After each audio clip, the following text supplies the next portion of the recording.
여러분 안녕하십니까? YTN 시청자를 위한 옴부즈만 프로그램 시청자의 눈입니다. 먼저 뉴스 진단 시간입니다. 이번 주엔 제2롯데월드 안전문제 관련 보도를 모니터했습니다. 강혜원 시청자평가원 그리고 사회부 김경수 기자 함께하겠습니다. 안녕하세요.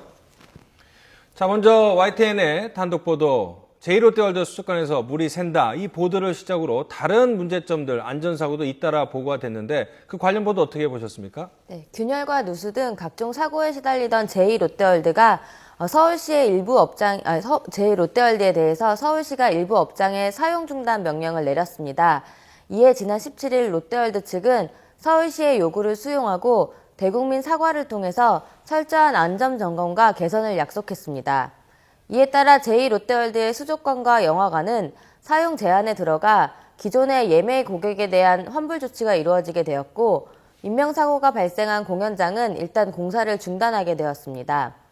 최근 YTN의 단독 보도로 아쿠아리움 균열 및 누수 사실이 알려지면서 제2롯데월드의 안전 문제에 대한 우려가 커지고 있는 상황인데요.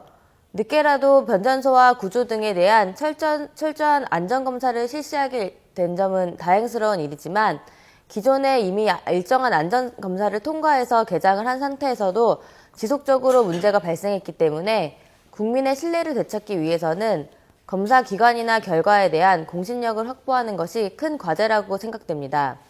이와 관련해서 앞으로 구체적으로 어떠한 조치가 이루어질지 설명 부탁드립니다. 자, 김경수 기자가 현장 생중계할 때만 해도 롯데 측에서 이제 대수롭지 않다 이런 반응을 보였는데 뒤늦은 감은 있지만 인정을 하고 사과를 했죠.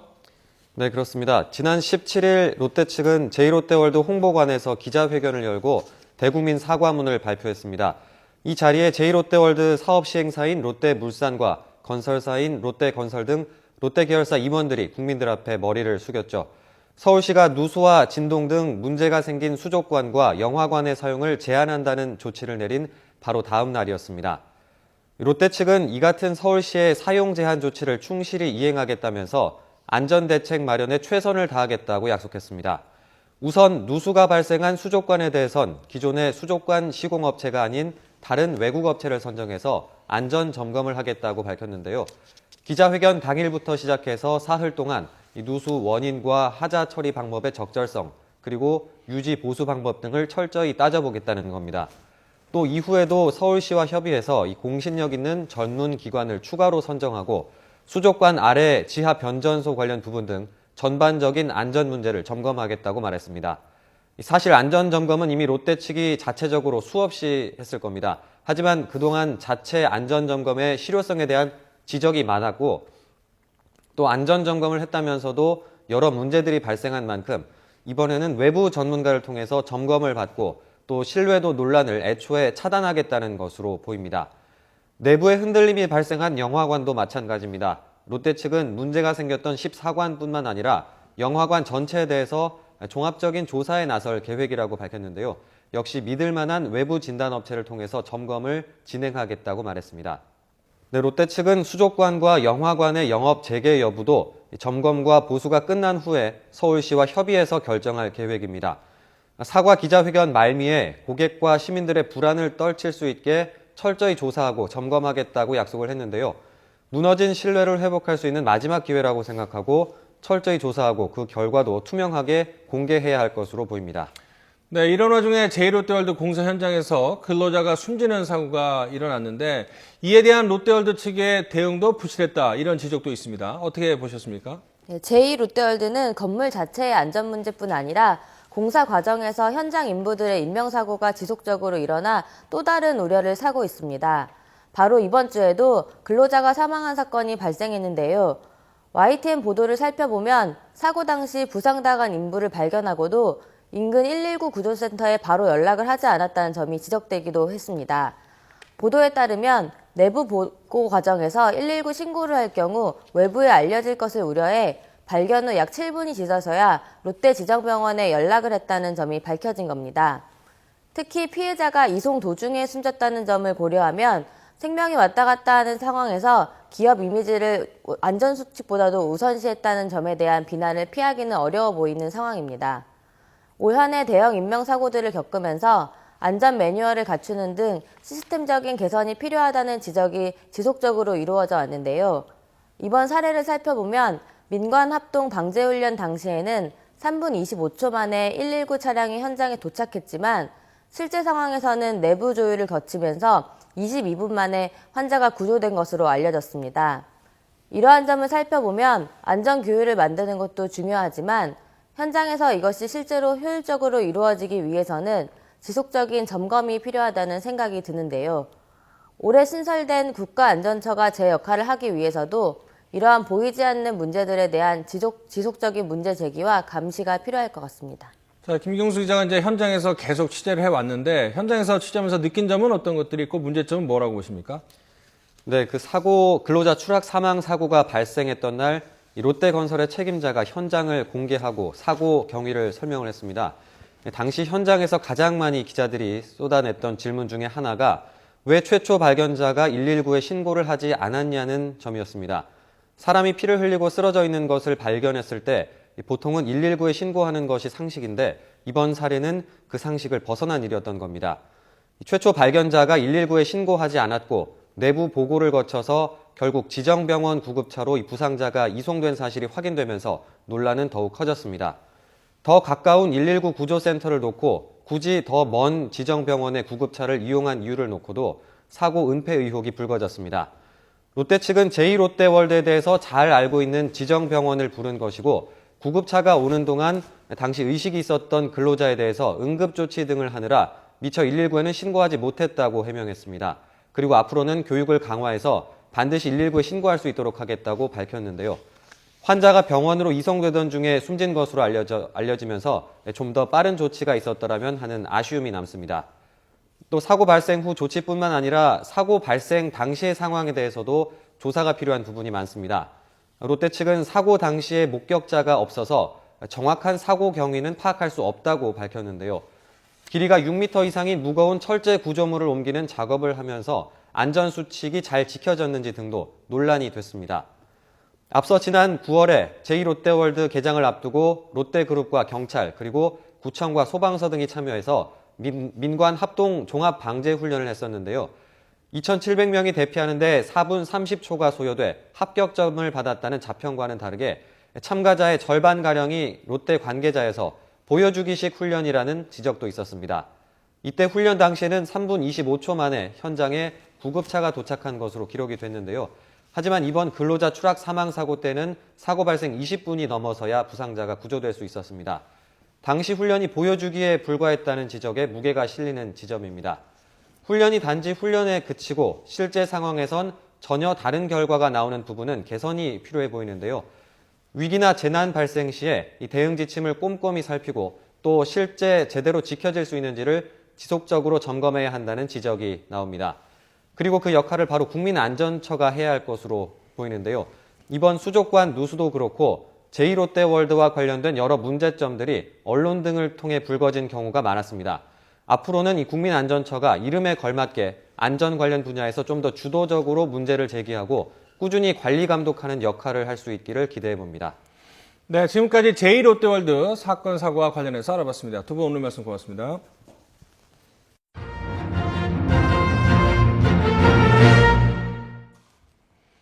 이번엔 시청자들께서 직접 만든 프로그램을 소개하는 시간입니다. 농림축산식품부에서 유실동물 방지 및 반환을 위해 동물등록제 UCC 공모전을 열었는데요. 여기서 우수상을 받은 작품 함께 보시겠습니다.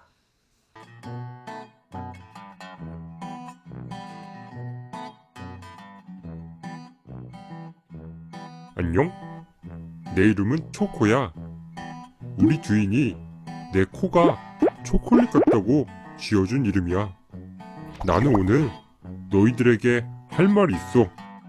번호가 있다는 것은 무엇을 의미할까? 이 세상에 존재하는 많은 것들은 번호를 가지고 있어. 사람들도 태어나면서부터 주민등록번호라는 것을 갖게 되잖아. 집도 마찬가지야. TV, 냉장고 등등 많은 것들이 번호를 갖고 있어. 길거리의 가로수와 심지어 전봇대들도 번호를 갖고 있잖아. 대한민국에서 번호를 갖고 있다는 것은 법으로부터 인정받고 보호받는 것을 의미해. 하지만 우리 반려동물들은 그동안 법적인 보호를 전혀 받지 못했어. 우리는 누군가의 친구이자 가족이고 애인이 되어주기도 했는데도 말이야. 그런데 그거 알아? 나도 이제 번호를 가질 수 있게 되었어.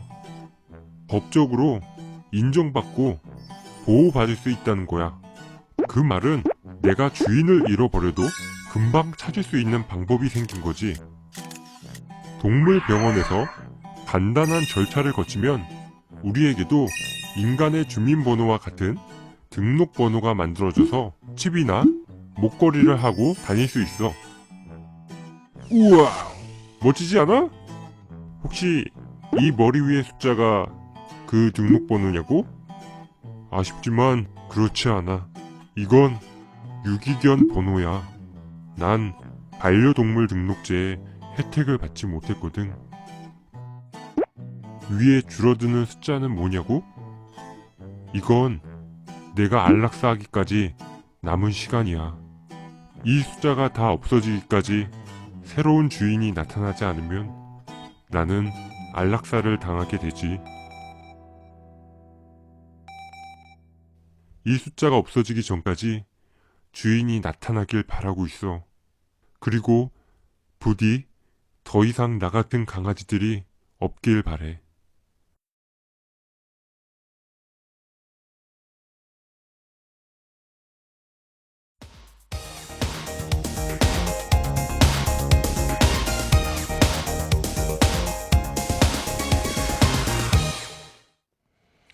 지상파 DMB 채널인 YTN DMB 프로그램을 평가하는 내가 본 YTN 순서입니다. 이번 주엔 지난 18일에 열렸던 YTN DMB 12월 시청자위원회 소식을 전해드리겠습니다. 이번 달엔 청년 창업 런웨이 프로그램에 대한 주제로 의견을 나눴습니다. 강연 제목이나 이런 이제 홍보 문구에서도 뭐 미남, 훈남 뭐 이런 식으로 약간 좀 외모를 강조하는 그런 문구들이 좀 있어서 최근에 이제 외모 관리 문화에 대한 우려들을 많이 하잖아요. 그래서 그런 사소한 부분도 좀 조금 더 신경 써 주시면 어떨까 그런 생각이 들었습니다. 그리고 마지막으로 요 프로그램이 이제 창업 관련된 프로그램이라 아무래도 이제 뭐 성공한 창업이라든가 매출 규모 이런 것들을 강조할 수밖에 없는 그런 점들을 이해하지만 지금 이제 우리 사회가 자영업 비율이 이제 다른 나라에 비해서 굉장히 높고 그런 현실이 굉장히 또 어렵다는 것도 또 현실이지 않습니까? 그래서 그런 부분들을 좀 간과한 채 창업에 대한 환상만을 키울 수도 있다는 우려가 또 듭니다. 그래서 이 청년 실업 문제가 개인의 문제만이 아니고 우리 사회가 같이 좀 껴안고 함께 풀어야 될 문제다. 이런 것들을 좀 같이 공감할 수 있는 그런 프로그램을 편성해서 좀 균형을 맞춰보면 어떨까 그런 생각을 해봤습니다. 부의 세습으로 인한 여러 가지 부작용이나 문제점들이 지금까지도 끊이지 않고 있습니다. 최근에 모 항공사 부사장 사건이 그 한 예이죠. 이러한 상황 하에서 본 프로그램이나 취지가 환영하고 싶었는데요. 그 실제 사례를 통해서 꿈과 희망을 잃지 않게 하고 자신감을 부여하는 등의 그 사회적 선순환 프로그램으로서의 역할을 할 수 있다고 생각했습니다. 프로그램 주제 자체가 보면 조금 경직되고 딱딱할 수가 있는데요. 밝은 이미지와 화술을 가진 진행자가 진행을 하고 있고 그 자리 배치나 여러 출연자들 이런 부분과 화면 편집 방식 이런 것을 통해서 재미있고 부담 없이 구성이 되어 있었는데요. 그렇지만 역시 감동적이고 교훈적인 부분은 살아 있어서 아주 좋은 프로그램이라고 생각되었습니다. 여러 가지 아이템에서 각자가 생각을 해서 그 리치를 찾아서 창업을 하신 분들의 이야기들을 들으니까 아주 저는 선정이 잘 됐다라고 생각을 했습니다. 예, 그래서 그 3인이 다 그 무대에 나와서 이야기하는 장면이 마지막에 있는데 그때 MC가 가운데 서더라고요. 근데 발표자가 주인공인데 왜 MC가 가운데 서는지 특히나 뭐 키 큰 MC가 가운데 서갖고 마치 중심을 잡는 듯한 그 좀 이상한 느낌을 받았습니다. 예, 그 외에는 뭐 그 특히 젊은 이들한테는 아주 유익한 프로그램이다라고 생각을 했습니다. 이상입니다. 물론 이제 그 출연자가 나와가지고 이제 창업에서부터 시작해가지고 이제 성공에 이르기까지 이제 그 과정에서 이제 겪었던 뭐 이제 난관이라든지 뭐 이런 것들도 얘기를 하고 있지만 너무 성공 사례에 초점이 맞춰짐으로 해가지고 그 성공 신화가 이제 과도하게 강조될 그런 이제 우려도 있을 것 같다 하는 이제 생각을 했습니다. 그래서 그 창업에 이제 그럴 경우 잘못하면 이제 그 창업에 대한 환상을 이제 심어줄 수도 있거든요. 근데 사실 뭐 프로그램의 성격하고 방향이 안 맞을 수도 있겠지만 이제 실패 사례에 초점을 한번 맞춰보는 것, 뭐 이제 간간히 이제 실패 사례에 초점을 맞춰보는 것도 그 의미가 있지 않을까 하는 이제 생각을 했습니다. 창업 멘토의 역할은 오히려 여기 나와서 발표한 사람들이 청중들에게 멘토링을 정말 해주면 좋겠다. 그러니까 청중들이 오히려 많이 묻고 나는 이런 생각을 하고 있는데 어떻게 생각하세요? 이런 얘기들을 좀 많이 할 수 있었으면은 그게 정말 창업 멘토링이 되지 않을까 그런 생각이 들었습니다. 그리고 창업자에 따라서 얘기하는 그 방법이나 내용의 편차가 너무 크더라고요. 그 제가 닭가슴살 그 공급하는 그 일을 하시는 그 김용문 헬스 트레이너의 경우에는 저분이 어떻게 해서 창업을 성공했나 그런 과정에 대한 얘기를 기대를 했는데 그거는 없더라고요. 아이템은 이렇게 골랐어요. 거기서 기회를 찾았어요. 이게 내용의 전부더라고요. 어떻게 내가 창업을 할 수 있을까라는 과정이에요. 그러니까 어떻게 시작을 할 수 있을까? 행정적으로는 어떻게, 법률적으로는 어떻게, 이걸 어떻게 팔고, 이걸 어떻게 상품화하고 그런 아주 다 하고 난 다음에 보면 아무것도 아닌 것 같지만 시작할 때는 다 두려움으로 시작하는 그런 것들이거든요. 그러니까 그런 얘기들, 나 이 아이템 잡았어가 아니라 이렇게 해서 이렇게 성공을 했어. 근데 이러이러한 점들이 아쉬웠어. 뭐 이런 얘기들. 그저께인가 어떤 기사를 보니까 이 재벌 3, 4세들의 문제가 엄청난 혜택을 받으면서 자기들이 이 사업을 하는 그 아이템들은 상당히 쉽게 나가는 것이다. 뭐냐면 커피점이니 음식점이니 프랜차이즈니 소위 말해서 세계에 나가가지고 어떤 경쟁을 하려고 하는 그런 어떤 글로벌 마인드가 없는 재벌 3, 4세들의 이 현 실태를 이제 꼬집는 어떤 기사를 봤는데 그 내 프로그램을 제가 봤을 때도 그 아이템들이 거의 다 서비스거든요. 예. 과연 그들이 정말 마지막에 이제 멘토라고 하는 한 분이 그 여행사는 맞춤 여행사, 마이 트립, 나만의 여행사 할 때 세계를 한번 뻗어나가면 어떻겠냐. 그 YTN에서 이런 프로그램을 하면서 정말 세계의 젊은이들과 경쟁할 수 있는, 하고자 하는 뭐 그런 또 사람들도 발굴하는 게 어떨까.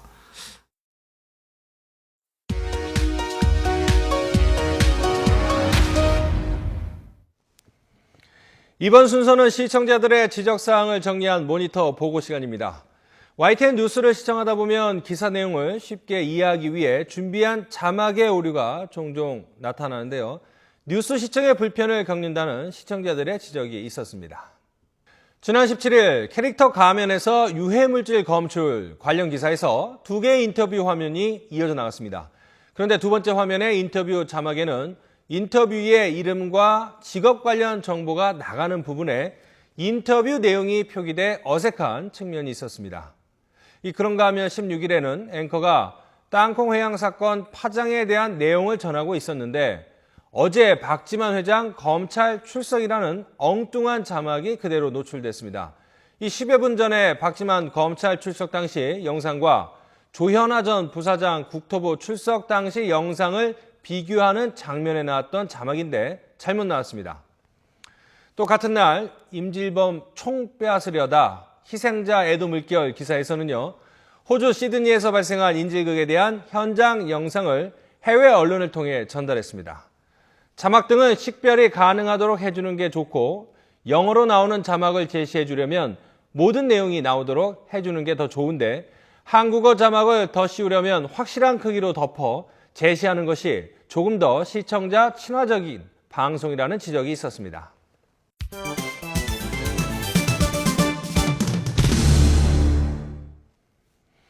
언론 전문가로부터 우리 언론의 문제점과 발전 방향 등을 들어보는 매체 비평 시간입니다.